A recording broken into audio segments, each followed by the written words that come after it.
Hello, Kat Miller here from Amplify Your Influence. I hope you're doing well. In this video, I want to share with you 5 content inspirations to help you engage your ideal client.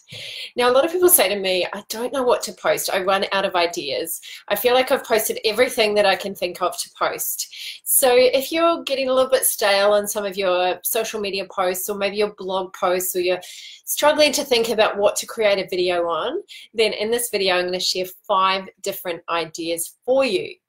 Now, these might give you some spin-offs of things that you've already done. It might be something that you haven't tried before. Maybe you haven't tried it for, 3-6 months, and you can actually bring it back around again for the people that have joined your community recently or joined your tribe. And remember, you can kind of repurpose some of your older stuff and leverage your content, especially if you're finding it really hard to come up with new, fresh ideas all the time.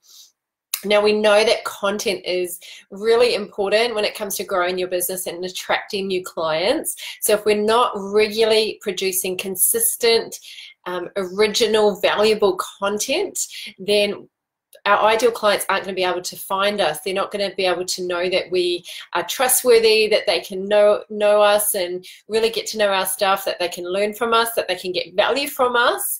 And if this is happening, then we can kind of go to the back of their mind. And unfortunately, what can happen is that firstly, they could go to our competitors.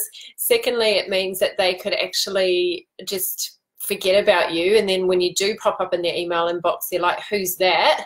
Or it could mean that by the time they come to buy from you, that they haven't really built up enough rapport with you, enough trust, enough value for them to really take the next step towards you. So if you suddenly make a paid offer and you haven't been providing them with enough valuable content, then often people can just feel like it's a little bit salesy.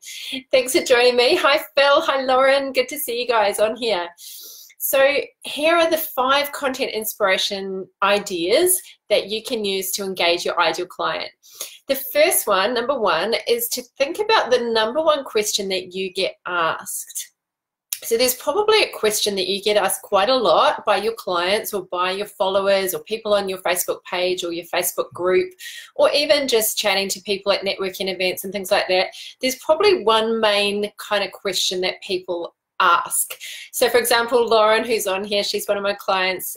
She has an amazing business called Party Girls on Purpose.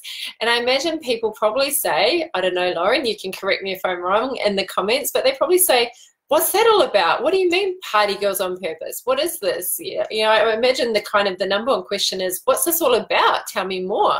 I'd be really intrigued on that. I know you've got a lot of followers, Lauren, so you probably get people making comments on your page and on your group. What's the number 1 question that they ask? For me, the number 1 question I get asked is, how do I find clients? How do I get clients? How do I engage them? How do I convert them? How do I get more eyeballs on my stuff? So when you write content, when you write blogs, and when you post videos, create videos that are all about answering that main question that you get, people are going to be really interested in opening it. So maybe you just write a list of some of the questions that you get asked and think, what is the most common ones? And you might even go to your top 5 questions that you get asked. What are your frequently asked questions? And then you can use that in your content creation plan to just start answering those questions via your content. Okay, tip number 2 is, what should they be asking you and they're not? What should they be asking you and they're not? So there's a lot of things that are objections in your client's mind, your potential client's mind, but they're not actually saying it to you. So maybe there's some things that they haven't asked you. For example, why can I really trust you? And you might do a post on a client success story, really positioning one of your clients as the hero. So they think, oh, wow, that's really cool. They're not actually asking you for it, but it's something that you kind of think, well, they actually need to know that. They need to know that I'm trustworthy, that I'm credible. Maybe there's something about you that you haven't shared with your audience before. Like maybe there's some really fun facts about you that you want to share. Maybe when it comes to attracting your ideal client, you think, well, they actually need to know that this methodology is better than this methodology. or they need to know that when it comes to coaching, that I actually can do it online. Or when it comes to coaching, that they can actually overcome a limiting belief in one session. Maybe people don't know that. They're not asking you about it, but they kind of, you want them to know it. So have a think about those things that they're not asking you, but they should be asking you. Hi, Melissa. Thanks for jumping on. Okay, so tip number 3, content inspiration to engage your ideal client. What are the top 3 posts that have been really popular and really had a lot of engagement in the last 3 months? So just flick through your Facebook business page and just look at your engagement and look at the ones that have really resonated the most. I did a post, I post up on quotes. I post quotes up every 3rd post on my Instagram grid. And I posted a quote from my nephew, who's 5 years old, and he got more likes and engagement and shares and comments than any single other post that I've ever posted before. And I said to my sister, can you just tell him that? Because honestly, he's beating Will Smith, he's beating Albert Einstein, he's beating all of them. This 5-year-old, he just said this really cute quote, and I think I got like over 50 likes on a business page, which is actually really high on a business page, because usually Facebook doesn't show it to people organically. Facebook will show it to about 2% of people, and I didn't run ads to it. So that to me is an indicator that I need to do more posts like that. So think about the posts that have, actually have a look at the posts that you've posted, or the blogs or the videos that have had the most engagement, and think about how you can do similar things to actually start kind of repurposing the same idea and doing it in different ways. Okay, tip number 4, and a content inspiration that you can do. You can talk about the myths, the most common myths, or the most common mistakes when it comes to your topic. So let's say that you are a personal trainer. Now, 3 of the main myths that I came up against when I was a personal trainer, one was that you can spot reduce your fat. So you can do lots of crunches and actually get rid of belly fat. So that's something that you can address if you're a personal trainer. You could say one of the myths that people have is that actually if they do a lot of crunches, that they can actually flatten out their stomach. And I want to tell you the truth. And you'll get a lot of engagement on that whenever you dispel a myth, especially if people didn't already know it. So don't use one that everyone knows. Be a bit different. You know, use something that people don't know. Think about the number 1 mistake that people make when it comes to your topic. So let's say you're a health coach, and the number 1 mistake that you see people make is thinking that it's all about just eating, I don't know, fresh food, for example, and they think that that is the main thing that's going to get them healthy, but your methodology is actually something different, right? So think about what's everyone just assuming is truth, and kind of like out it and say, actually, that's not true. That's a myth. That's a mistake. And it's quite easy as a personal trainer. I used to find it quite easy because people had some really interesting ideas, like doing weights is going to make you bulky, or you know, eating just in the right macros is going to make you lose weight, even if you're not, you know, even if you're eating high calories. So all these things that people are just doing really wrong, you can out it. So myths and mistakes are really popular. The top 3 myths, the top 3 mistakes, or the number 1 mistake. So 1 or 3, 5 at the most, but if you're doing it for a Facebook Live or for like a caption, then just stick to 1 or maybe 3. Hey Grant, and hey Desiree, good to see you again. So the number 5 tip on some content inspiration for you to share to really engage your ideal client is, what are other people doing in your industry that you disagree with? So what are other people saying is the correct way, or the right method, or the only way, or you've got to do it this way, and you actually can come in and say, no, that's incorrect, or there's another way. And Russell Brunson, I don't know if you know Russell Brunson, but he talks about this as throwing rocks at your enemies. Now, I'm not saying name names. Please don't name names. Don't do that. But you can talk about what's happening in your industry that you actually completely disagree with. And you can give contrast, and you can say, they are like this, but I'm actually like this. It's a really good way to overcome objections and also to show people why they should listen to you. So you want to always position yourself as you're the guide, your client's the hero, and there's enemies. All right, it's kind of like a movie. Hi, Stella.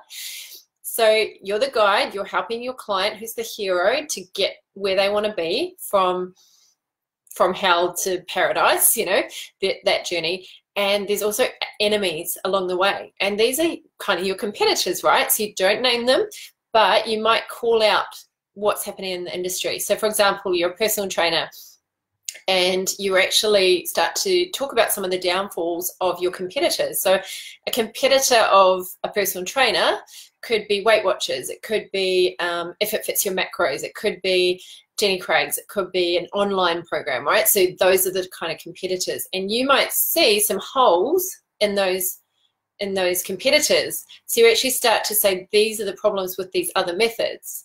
Now, you don't want to use this as something that you do through all of your marketing, but a Facebook post that's a little bit controversial, that gets people talking and gets people engaging, is actually really good. It will boost your traffic, even if you get some people not agreeing. Like I had a client the other day, Ella, and she's a personal trainer, and she posted something about eating fruit, and she got a guy come in and really go, no, you know, it's too much sugar, and totally kind of bashed her methodology.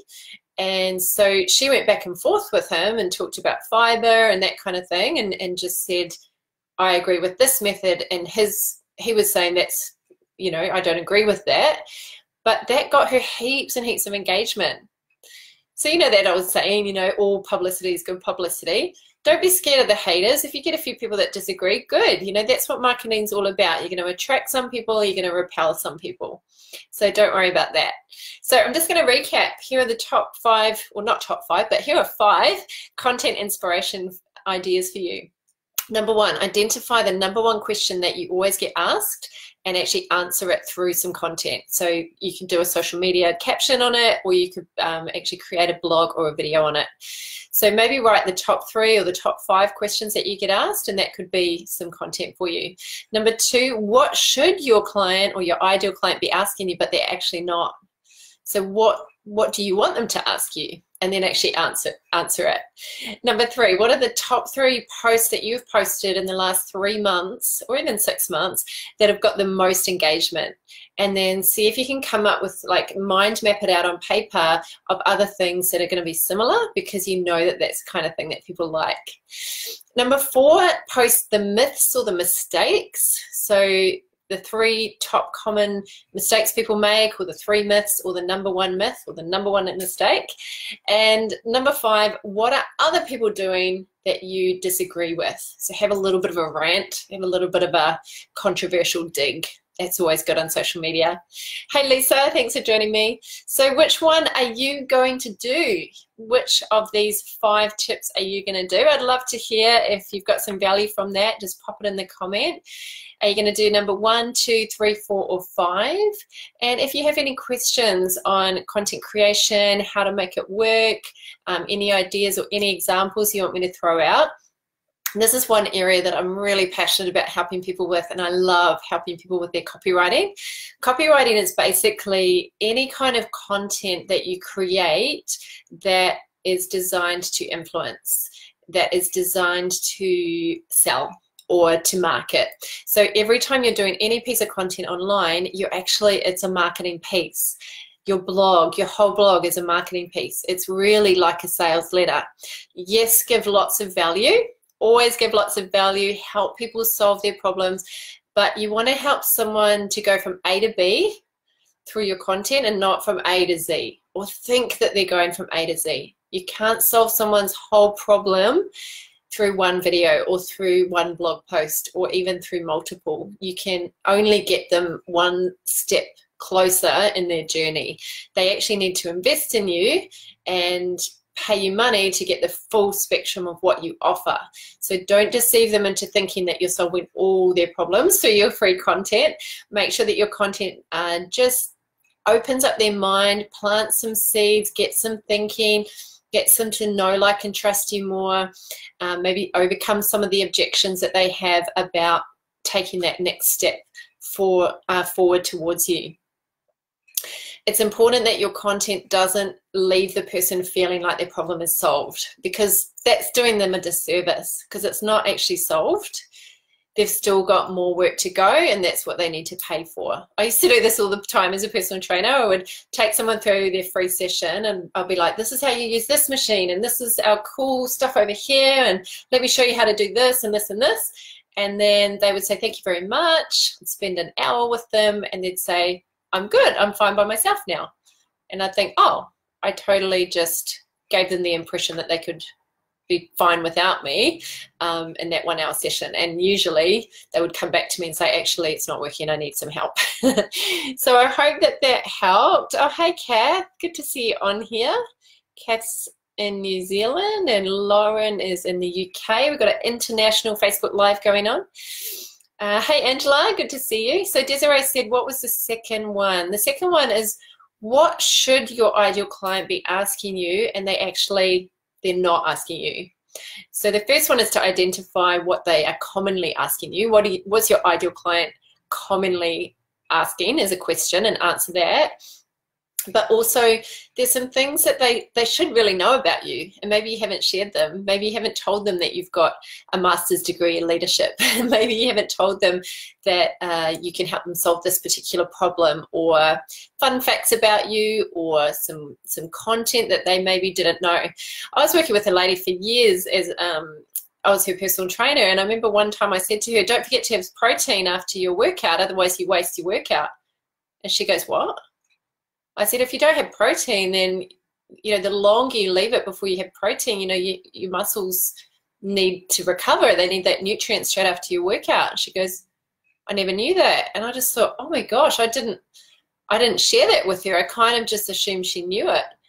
And sometimes people just need reminders of things, or you need to remember that you have a lot of knowledge that your client doesn't. You know, you're way further on in the journey than them. So sometimes, you know, I'd obviously just forgotten that that wasn't common knowledge, or I probably assumed, because sometimes we can get so caught up in our own work, right? So we've got to constantly just be putting ourselves in our ideal client's shoes and really trying to see the world the way they see it. So I hope that's helped, guys. It was really great to connect with you online. Thanks for joining me. I send out weekly client attraction strategy tips.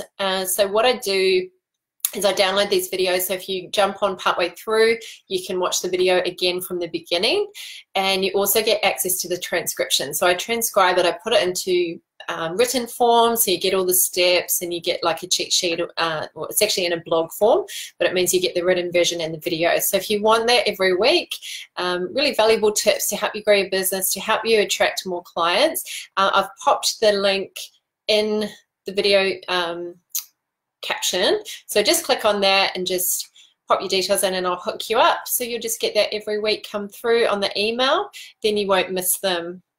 Cool. Hey Christian, good to see you. Thanks for joining. So I'm just finishing off. So Christian, I'll be posting the recording and you can check it out. So have a beautiful evening, everyone. If you've got any questions, please don't hesitate to reach out. Business is way too hard to do alone, so please reach out if you've got any questions. I'm happy to help. Take care. Bye for now.